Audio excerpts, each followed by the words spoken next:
solstice, Ishtar, or the fall of the year. But on one day the villagers felt a call in their ear, and simultaneously, spontaneously walked and appeared, gathered as one in front of the porch of Paul the seer.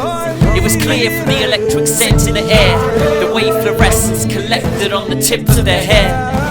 The time had arrived for a ritual to share, and sure enough the seer had already left his chair, and was staring west as the sunset bathed the forest in red. A general hubbub was hushed as all of a sudden he stepped and raised both callous fists up over his head, and the throng was awed as they saw what he held. For there, clenched in his hands, was a section of vine, the type used in infusion to ascend beyond time. And on some subtle signal a cauldron then arrived, and every one of the tribe stood with held breath in a line.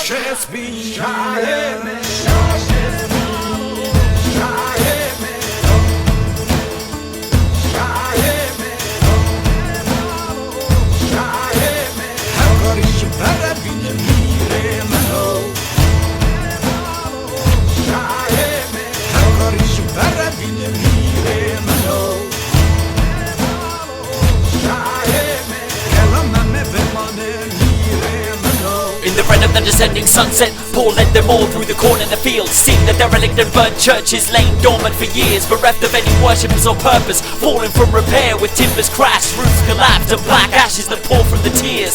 Paul led them past these quaint husks and down to the banks of the river as they felt the presence of the imminent visions the brew began to deliver. They felt the familiar tether of the life force of nature as he led them thither.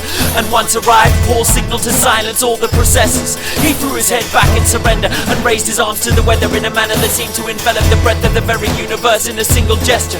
In that exact second the sky trembled and became many shades redder, and Paul commenced an ululating chant from the core of forever.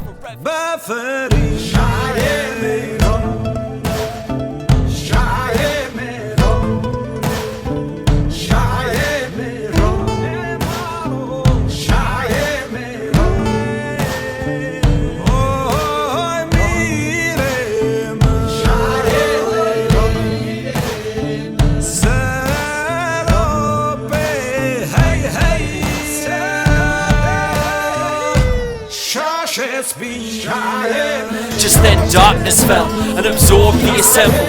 Paul's chant in unknown tongue caused them to shiver. They felt a pulse up their spine, and many knelt and just withered and wept, feeling their heads crowned with an audible shiver. As his chant reached crescendo in the eyes of the masses, Paul's voice seemed to swirl around them in fractals, interacting with the river and the darkness's patterns. They felt the numinous love charge through their atoms.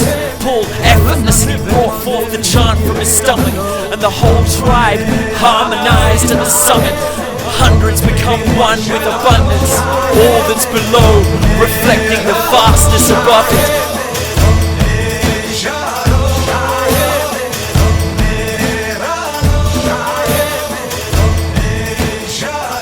The peak had been reached and the charge was blended. Delicately, gradually, the chant was ended. The luminous buzz in the spine at last relented. Paul broke the trance and calm descended. The crowd stood with a euphoria that soaked bones.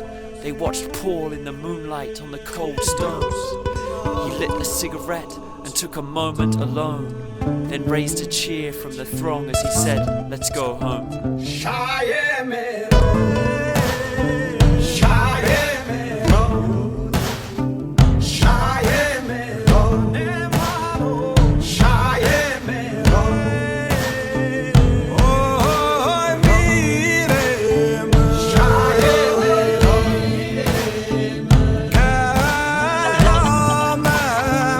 Suivant.